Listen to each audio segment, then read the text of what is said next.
Hello and welcome to another video game story time. And today's episode, I'm going to be very tired because I've done a lot. This might be going up as a bonus episode on a day when I didn't get the chance to actually upload anything because I've spent 5 days working on trying to fix old tech to actually get to the point of being able to do a lot more videos, not just covering PC and Switch too.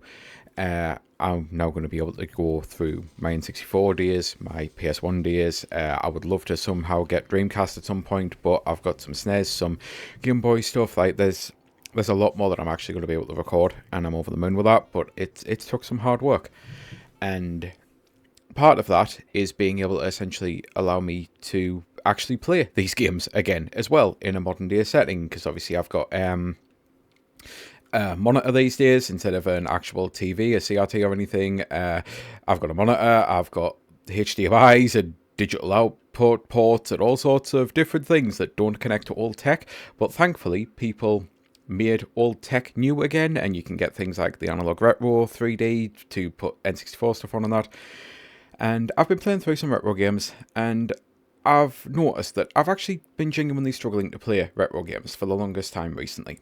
And I couldn't figure out what it was. And eventually, I think I've realised it's as simple as I've kind of always had access to the Super Nintendo, the Nintendo Entertainment System, the Game Boy, for the most part, Mega Drive games, like all of the amazing classics that I've grown up playing, I've kind of got access to.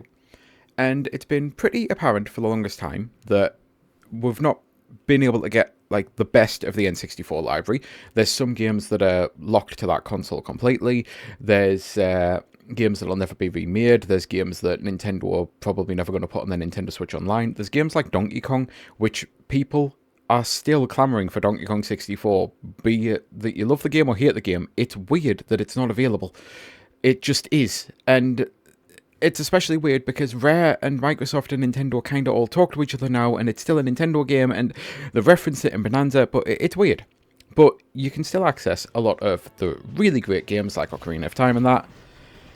And I've been in this rut of wanting to play classic games, but not wanting to play classic games. And then it finally hit me when I've set up all of this to be able to actually record these videos. There's so many PlayStation games that I just simply can't access in any way, shape or form. They're just not made anymore. They're not made, they're not produced. There's no modern day ports, there's no restoration project for them, like most of these games you can't get on GOG. I'm going to read through a very quick list, and I see a quick list, it's probably going to be a longer list than I actually realise, because this is just not so much off the top of my head, but it's just off my own personal collection over the years. I'll try to go in alphabetical order. The Alien trilogy and Alien Resurrection, can't play them at all. They're locked to the PlayStation still. There's no port of them. There's no that you can't get them on the likes of GOG if memory serves or anything like that. There's a lot of these games that you might be able to access, it turns out, and I'm just totally out of the know. But I'm usually relatively in the know, and there's a lot of stuff that I've been looking up recently and found that there's no way to play these games modern, so I should preface that before actually starting. But the Alien games, then Azure Dreams, Bloody Roar 1 and 2, Breath of Fire. Breath of Fire is one of the oldest, most respected JRPG franchises, and it's completely dead nowadays. They don't make them anymore. But 3 and 4 are locked to the PlayStation. I know 3 eventually got a port on the PSP, but even so, it's dead tech. It's tech that you can't really easily accessible, that's not easily accessible these days. I accidentally muted the mic while I was trying to look at my phone, but thankfully it didn't actually cut me off. It just means that this awkwardness is in the video. Castlevania Symphony in the Night. I love Castlevania. It's available, I believe, on the PlayStation 4 and by proxy the PlayStation 5. It is maybe available on the Xbox because of the Xbox Live Arcade version. You can't get it on the Nintendo Switch, Switch 2, anything like that. You can't get it on Steam. It is very much a PS1 game in an era of PS1 games, and it's maddening that it's not available. I'm going to speed some of these up now, because one of them I'm actually playing, Fantastic Four. This is not like a good game or anything, but it's a game I had when I was growing up, and I enjoyed it enough. I used to play it all the time cooperatively, because it was a 4-player beat-em-up, and I like beat-em-ups at the end of the day. Fantastic Four is completely locked to it. Hogs of War, In the Hunt. In the Hunt, I know, had a Sega Saturn port. Hogs of War might have had a port, but again, it was like that era. It's still all locked to there. It just doesn't get made anymore. Jumping Flash, Lemmings 3D. Lemmings used to be an absolutely massive game, and we used to get them all the time. Lemmings 3D was a one-off, and as far as I'm aware, it is locked exclusively to the PlayStation. NHL 212 Open Ice, which was an arcade game and a PlayStation game. The Pandemonium games, Parasite Eve, Retro Force. Retro Force is a shoot 'em up that most people will have never heard of. I loved it. I still love it. I've actually been sitting playing it for the last hour, which is why I'm now making this video, and I almost made it the game, but I thought, you know what, I should go for something really weird, like Fantastic fucking Four, which may not seem weird because it's the Fantastic Four, but licensed games back in the day. Like, this was where developers were experimental and made just weird shit. And sometimes it actually was shit, and sometimes it was actually still a fun, playable game. Like, I maintain this is. I still enjoy this, weirdly. And I know it's not a good side-scrolling beat-em-up, but I still enjoy the game. The fact that all of the characters play differently and use their actual abilities as well is kind of cool. The fact that it had She-Hulk at a time when, like, you could have done the basic of just giving us the Fantastic Four.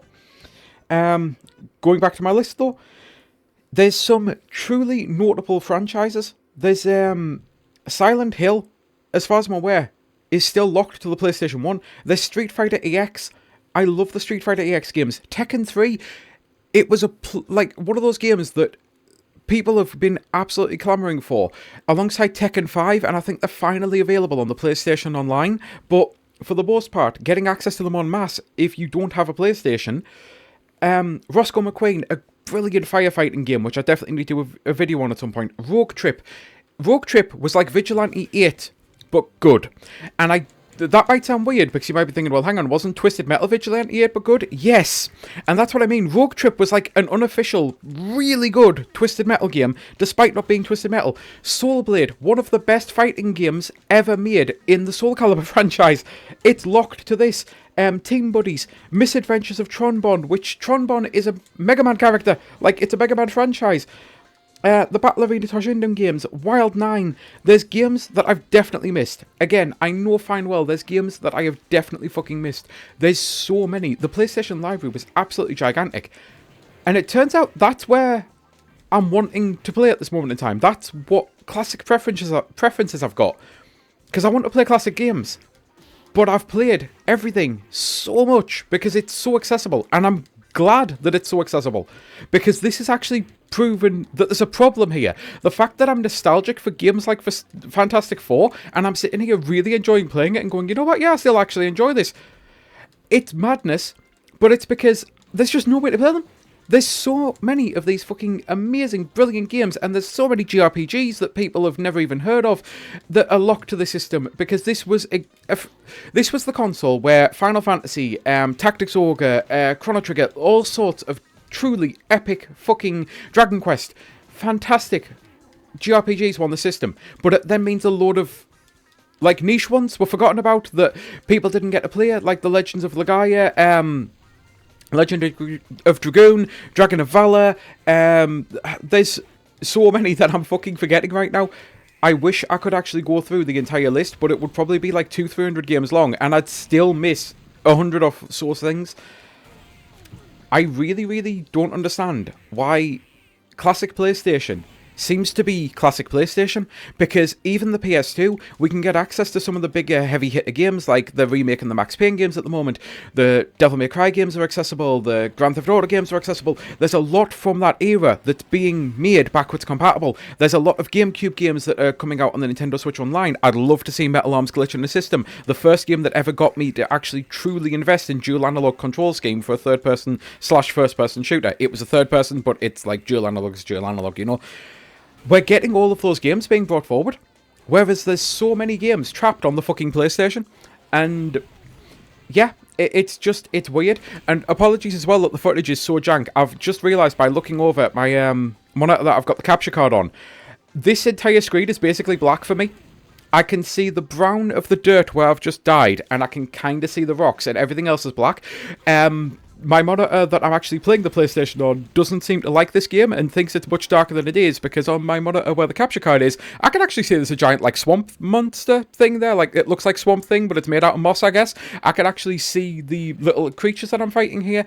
Unfortunately, just because I can see doesn't make that gameplay any better, because, like, I've got a massive input delay because I'm now playing through a screen, through a screen, through a device, through a screen, if you know what I mean. It's like 3 HDMIs disconnected, so I've got massive input lag. But yeah, I am kind of done with the video anyway. It's just, I don't know what to say. We need a better job of game preservation, because I cannot believe how many PlayStation games, while I've been setting up the ability to do all of this, that I'm going through a library of games and I'm like, oh my god, I forgot that even existed. Oh my god, I forgot that even existed. And I'm never going to forget the likes of Zelda, because they're epic games. They're just absolutely exceptional. But also because Nintendo's never going to let you forget, because they constantly bring them out. Again, not a complaint. Huge Zelda fan, very much happy that I can play these games. But Shipwreckers, it was called in some countries. Overboard, it was called in this country. The old Wipeout games, there are so many games. Psygnosis used to be one of my all-time favourite developers, or publishers, or there might have been a bit of both, because Psygnosis would put out Team Buddies, they'd put out Wipeout, they'd put out Shipwreckers, they'd put out so many absolutely brilliant fucking games that are very unique, and they don't exist anymore.